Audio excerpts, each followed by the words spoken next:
We are standing here in Husavik, Iceland, on the world's first geothermally integrated high-temperature electrolysis process.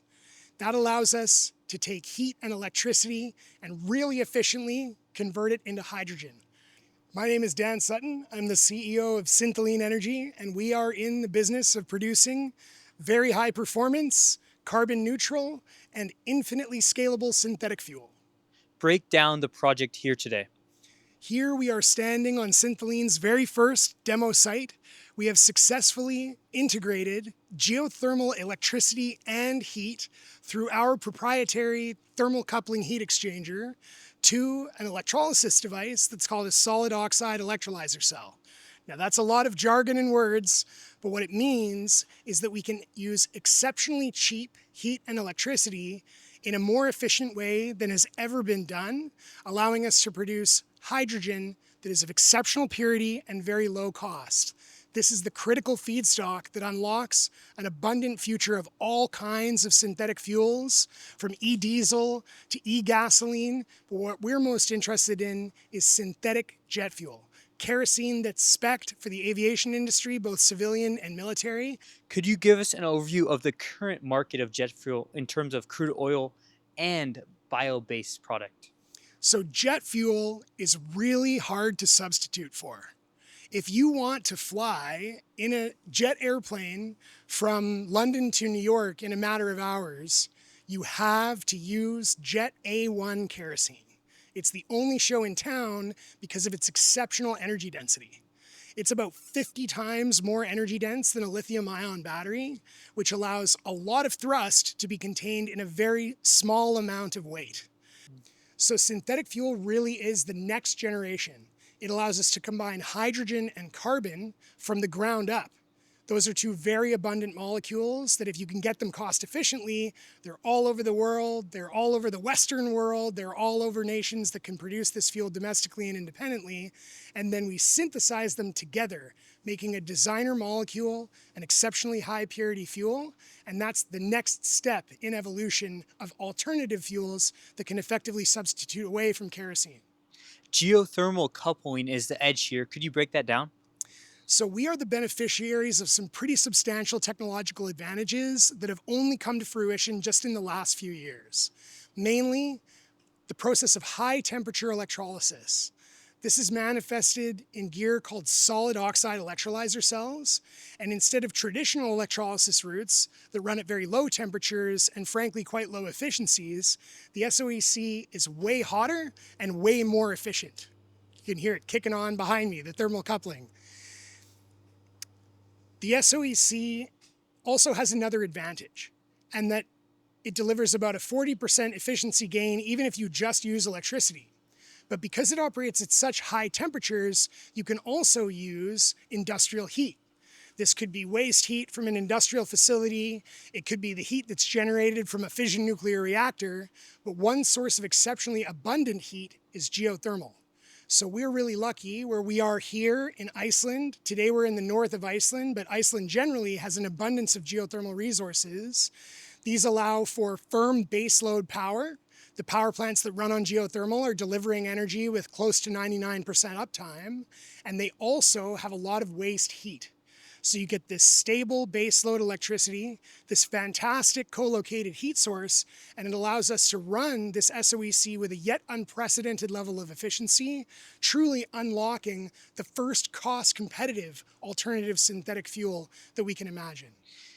Could you break down the expansion of twin facilities? What will that look like? What will scaling across Iceland and the globe look like for Syntholene? So we're the substantial beneficiaries of another engineering trait, which is modularity.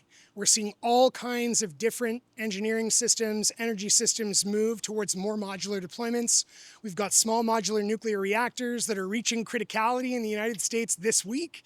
We have modular designs for other kinds of power plants, modular designs for other kinds of energy infrastructure, and that is very true here today. So the solid oxide cell, the thermal coupling, the fuel synthesis supply chains, all of these can be essentially built in shipping containers. And instead of building one large new first-of-a-kind facility every time you want to build something new, we can scale incrementally, even to the extent of geothermal power. I've seen new geothermal companies coming online with the idea of having a single box that can generate multiple megawatts, and you just keep twinning those boxes, 5x, 10x, 50x. Now, all of a sudden, we can enjoy the supply chain efficiencies of mass manufacturing. The same promise as small modular reactors.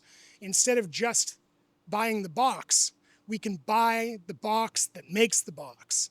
We see ourselves in the future being in the business of mass manufacturing all of the infrastructure that we see on this site to twin, to 5x, to 10x, and to 1000x here in Iceland and in other geothermally active regions around the world. Now, over the last 20 years, we've seen an increased interest in using renewable energy. Instead of coal or gas to liquids, we use renewables like wind and solar, which are intermittent, and they run low temperature electrolysis processes, which has made exceptionally high quality fuel that's clean and green. But to this point, it's historically been about 5 to 7 times more expensive than fossil fuels. So now today we're finally at the chapter where we can use renewable energy sources that are baseload, consistent, and thermally integrated, such as geothermal and nuclear, to run high temperature processes that are more efficient. And this really is the next step to unlocking the unit economics to really see this proliferate beyond green energy dream into practical economically self-interested fuel purchasing.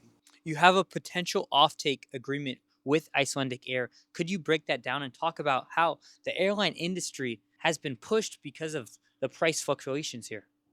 Absolutely. So Iceland Air has been really supportive for us. They are currently just in line for an expression of interest of the fuel. It's incumbent upon me to take that into a formal offtake agreement alongside a larger offtake for energy, offtake for CO2, all of the component parts that go into our commercial planning process that we're really excited to be embarking upon on the back of this success over the course of the next months and quarters. But the airline industry is increasingly internally motivated and also externally motivated by policy measures in the United States, in Europe, to decarbonize and to make their process more efficient. There are some carrots and some sticks. We got a bit of mandated consumption to try to encourage fuel producers like me to step in and build the infrastructure to make clean fuel for those consumers, and also subsidies and tax credits and availability for producers like me to get more revenue mechanism guarantees that can ensure that we'll be able to not just do this, but do it profitably and do it in a scalable way that's compelling to financial counterparties and investors and lenders. And so Iceland Air has a few different intrinsic motivations. They want to meet their mandates, they want to be able to achieve fuel subsidies, but they also want more independence. They don't want to necessarily be obligated to buy fuel from European distribution points that oftentimes comes from the Gulf.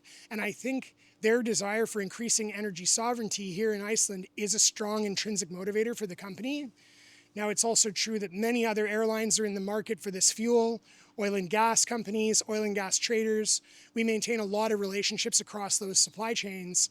And what is absolutely certain is this fuel is radically undersupplied. We need to make a lot more of it, and it's going to be hard to make more of it until we can make it cost efficiently, which is what this facility exists to prove. And your company could take remote energy and turn it into a commodity because a lot of this is sitting stranded, right, with geothermal and other types of energy production. You're absolutely right. And in that way, it's a form of energy arbitrage.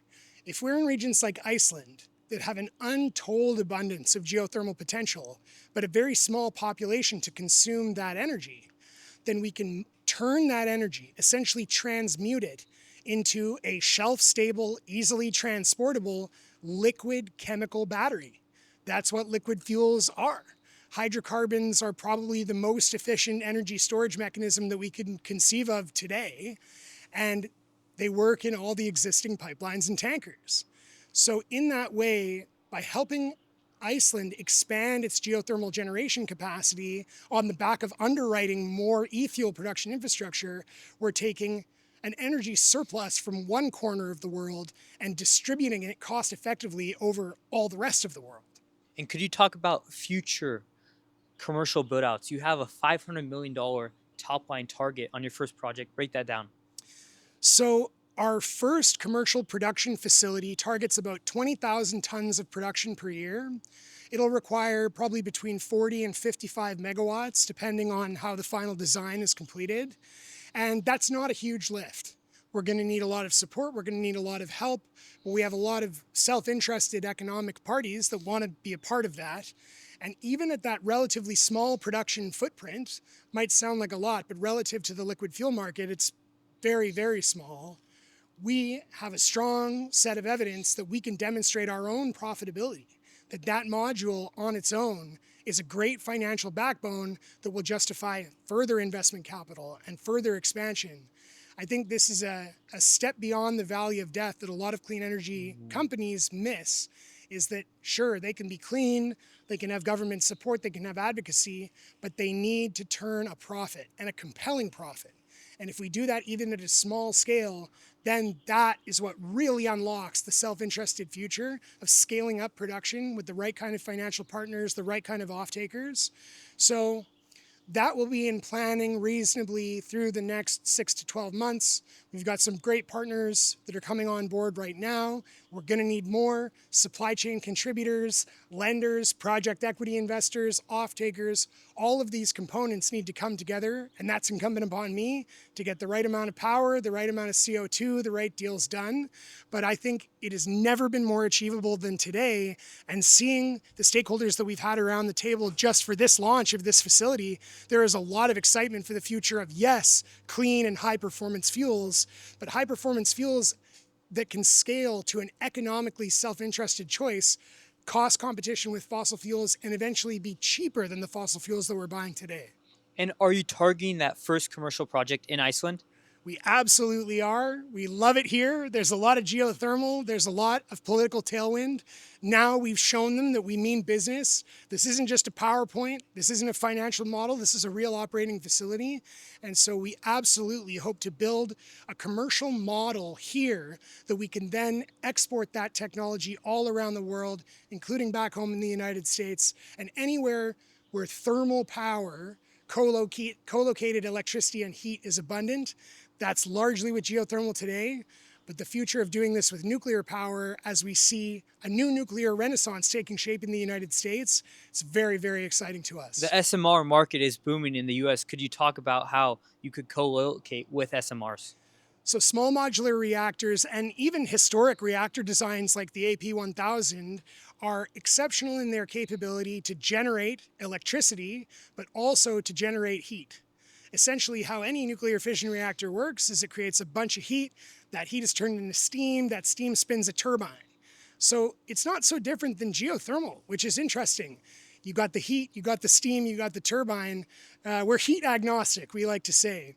But small modular reactors, there's a handful of designs that are very special when it comes to their ability to deliver low-cost industrial heat. Some of these reactors operate 600, 700, 800 degrees Celsius plus, and we can use that heat directly.